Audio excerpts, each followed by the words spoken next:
կոռուպցիայից առանձնապես գլուխ չեմ անում, մի փոքր գլուխ անում եմ կոռուպցիայի դեմ պայքարից, բայց շատ կարևոր եմ համարում, որ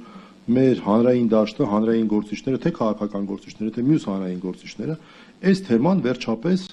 վերցնեն եւ լրջորեն սկսեն զբաղվել համակարգված ձևով, որովհետեւ մենք տեսնում ենք մեր հարգելի գործընկերը Երևանի քաղաքապետարանի ընդդիմադիր հավաքականու անդամ, բազմաթիվ այլ գործընկերներ, որոնք որ շատ ակտիվ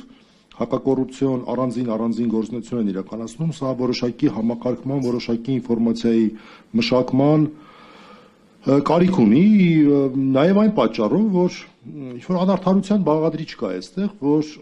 ներկայիս իշխանությունները իշխանության գալու համար իրենց կարևորագույն դրոշներից մեկը կոռուպցիայի դեմ պայքարն էր, բայց հենց նրանք են բոլորիս աչքի առաջ, սա ես որպես քաղաքացի եմ ասում, նորից եմ ասում շատ որպես մասնագետ ինձ այս հարցում մի դիտեք,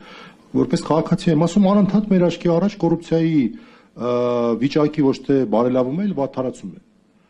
բոլոր հնարավոր ոլորտներում, հնարավոր եւ անհնարին ոլորտներում։ Եվ սա խնդրեմա է այն առումով, որ նրանք շարունակում են այդ դրոշը կրել եւ հանրությունը չի ստանում իմ կարծիքով բավարար տեղեկատվություն այն դրսևորումների մասին, որոնք որ հենց այն մարդիկ են իրականացնում, որոնք այդ օրակարգով եկան իշխանության։ Շատ կներեք, ես օրինակ կբերեմ, եթե օրինակ ազգային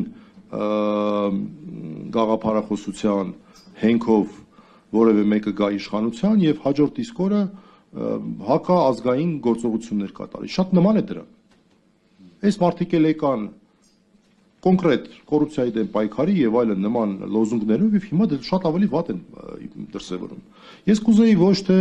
խոսել առանձին ոլորտներում դրա դրսեւորումների մասին, կարծում եմ դրա առիթը այսօր կունենանք, այլ մի փոքր ավելի գաղափարական կողմի մասին էս հարցի, հատկապես մենք շուտով coffee break-ի ենք չէ՞ գնալու եւ նաեւ մտածելու անմիջապես հետո եւ նաեւ կխնդրեմ որ հարց չտակ հարցեր կան թե չկան էլի միանգամից ասեմ անկեղծ լինեք հարցեր չունեն կարծում եմ նաեւ մտածելու տեղ այստեղ կտա տեսեք մենք հիմա տարբեր մեխանիզմների մասին ենք խոսում այս մեխանիզմը ներդրվեց բայց ոնց որ թե լավ չի աշխատում այս մեխանիզմը կոռուպցիոն բովանդակություն ունի բայց մենք մոռանում ենք ոչ թե մոռանում ենք այլ երևի թե լավ կլինի ավելի մեծ ուշադրություն դարձնենք նրան որ կոռուպցիայի դեմ պայքարը եւ առհասարակ այս ոլորտը առաջին հերթին գաղափարական բաղադրիչ ունի առաջին հերթին եւ հետաքրքիր է որ մասնագիտական նաեւ գրականության մեջ մի քիչ պայմանականորեն արևմտյան եւ արևելյան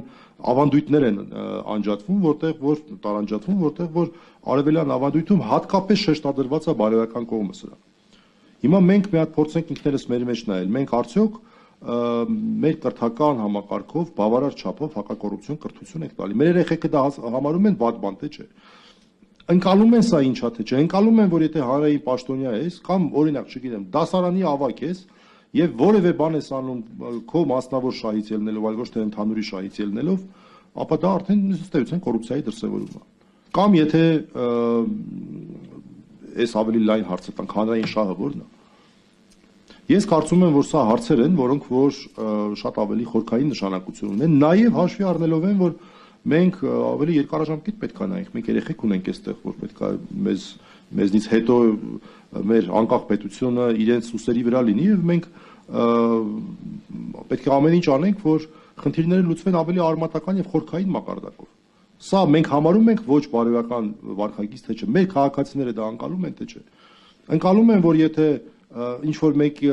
ընկերական հարաբերություններ ունի ու դու գնում ես ինչ որ միտեղ պաշտոնի ես նշանակում, դա ինքնին վատ բան է։ Ինչու, որովհետև մեկ ուրիշը, որ ավելի լավ կրթություն ուներ, այդ անգլերեն բառը ասեմ merit based, այսինքն արժանինքների վրա հիմնված, նա դուրս է մնում, բայց մի ուրիշը առաջ է գալիս։ Ես նաև որպես դասախոս ասենք օրինակ, երբեմն լինում է ոչ շատ հաճախ այդ ուսանողներն ասում են, գիտեք, ես իմ միավորները իմ մոգը այս մեր ժամանակ տես բան չկար, բարձվում է ինչ-որ տես բան կա։ Մոգը լավ կլիներ, որ ավելի բարձր լիներ բան։ Ես այդ մարդկանց բացատրում եմ, ասում եմ, բայց հիմա եթե ձեր մոգը բարձր լինի, ինչ-որ մեկի մոգից դա բարձր է, չէ՞։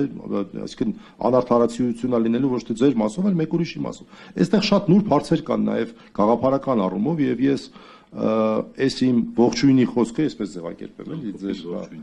ամփոփիչ ողջույնի առաջի մասի ողջույնի խոսքը կուզենայի նաև հույս հայտնել, որ իմ գործընկերը, իմ լավ ընկերը Արսեն Բաբայանը, որ այս գործը նախաձեռնել է, նաև ուշադրություն կդարձնի այս կրթական բաղադրիչի վրա, որը գուցե արդյունավետությունը միանգամից չերևա, բայց ժամանակի ընթացքում երևալու է։ Սա բարոյական շատ կարևոր հարց է եւ սրա վրա կարծում եմ պետք է շեշտադրել։ Այսքանը, շնորհակալություն։